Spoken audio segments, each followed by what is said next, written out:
आपको क्या लगता है, जब आप किसी से बात करते हैं तो क्या वो बातचीत सच में इतनी सीधी और साफ होती है जितनी दिखती है, या फिर पर्दे के पीछे कोई छुपा हुआ साइकोलॉजिकल गेम चल रहा होता है? एरिक बर्न्स की मशहूर और दिमाग खोल देने वाली किताब गेम्स पीपल प्ले इस कड़वे सच को सामने लाती है। इस पूरे फ्रेमवर्क को हम कहते हैं ट्रांजैक्शनल एनालिसिस या द सोशल गेम फ्रेमवर्क। इसका सार बिल्कुल साफ है। हमारी ज्यादातर डेली कॉन्वर्सेशंस सच्ची बातचीत नहीं होती, बल्कि सबकॉन्शियस लेवल पर खेले जाने वाले साइकोलॉजिकल गेम्स होते हैं। लोग अक्सर सामने कुछ और बोलते हैं, लेकिन उनका अंदर का मकसद कुछ और ही होता है।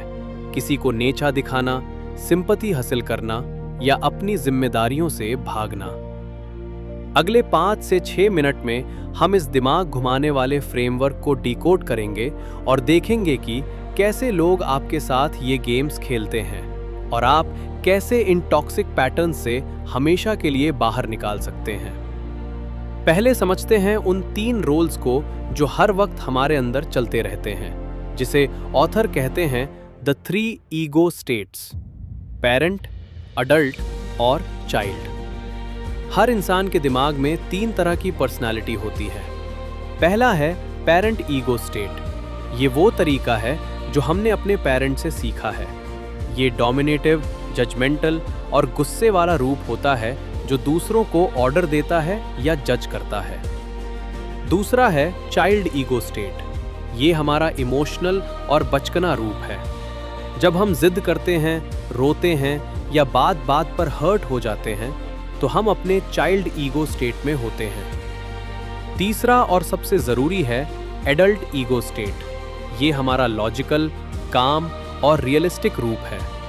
ये बिना किसी इमोशन के सिर्फ फैक्ट्स और लॉजिक पर बात करता है।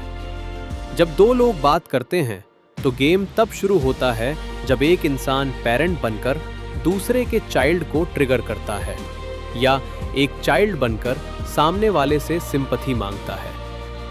इसका सबसे बड़ा एग्जाम्पल है सबसे कॉमन गेम, जिसे ऑथर कहते हैं why don't you yes but game.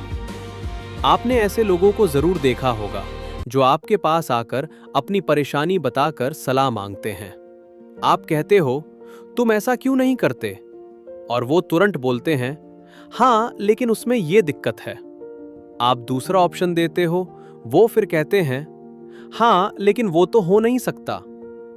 ऐसे लोग सच में सॉल्यूशन नहीं ढूंढ रहे होते, वो सिर्फ एक गेम खेल रहे होते हैं ताकि वो ये प्रूव कर सके कि उनकी प्रॉब्लम का कोई सॉल्यूशन ही नहीं है, और आप उन्हें टारगेट या बेचारे समझने पर मजबूर हो जानो।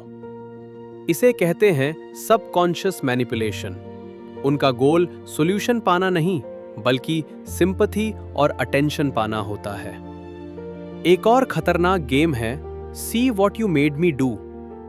इस गेम में इंसान अपनी गलती का इल्जाम तुरंत सामने वाले पर डाल देता है। तुमने मुझे डिस्ट्रैक्ट कर दिया इसलिए मेरा नुकसान हो गया, या आपकी वजह से मुझे गुस्सा आया। ये गेम वो लोग खेलते हैं जो अपने एक्शंस की जिम्मेदारी लेने से डरते हैं और हमेशा विक्टिम कार्ड खेलना चाहते हैं। तो सवाल ये उठता है कि इस टॉक्सिक गेम से कैसे बचा जाए। इसका इलाज है refusing to play the adult state switch. एक गेम तभी खेला जा सकता है जब सामने 2 प्लेयर्स हों। अगर कोई आपके साथ पेरेंट या चाइल्ड बनकर गेम खेलने की कोशिश कर रहा है, तो आपको अपना रिएक्शन नहीं देना है। आपको तुरंत अपने एडल्ट ईगो स्टेट में शिफ्ट हो जाना है। जब कोई आपके सामने इमोशनल ड्रामे या ब्लेम गेम शुरू करे, तो गुस्सा होने या डिफेंड करने के बजाय सिर्फ फैक्ट्स पर बात कीजिए।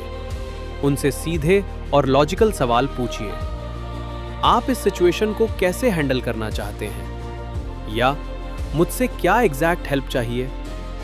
जैसे ही आप इमोशनल रिएक्शन देने के बजाय पूरे लॉजिक पर आ जाते हैं, सामने वाले का गेम फ्लॉप हो जाता है, क्योंकि उसे वो नेगेटिव इमोशनल रिस्पॉन्स नहीं मिलता जो वो ढूंढ रहा था। इस पूरे फ्रेमवर्क का सार बिल्कुल सीधा और साफ है। लोगों के शब्दों पर नहीं, उनके छुपाए हुए एजेंडास पर ध्यान दीजिए। पहचानिए कि आप किस ईगो स्टेट से बात कर रहे हैं। Why don't you, yes, but जैसे गेम्स में मत फंसिए और किसी के ड्रामे को फ्यूअल मत दीजिए।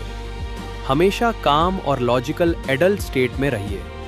आप दूसरों के साइकोलॉजिकल गेम्स को रोक नहीं सकते, लेकिन उनका पार्ट बनने से इनकार जरूर कर सकते हैं। क्या आपने भी अपनी डेली लाइफ में किसी को ऐसे गेम्स खेलते हुए देखा है? कमेंट करके जरूर बताइए। अगर आपको ऐसी ही हाई एनर्जी और साइकोलॉजिकल बुक समरीज पसंद है तो चैनल को सब्सक्राइब जरूर कर लें। गेम को समझिए, अवेयर रहिए और अपनी लाइफ को मास्टर करिए। मिलते हैं अगले वीडियो में।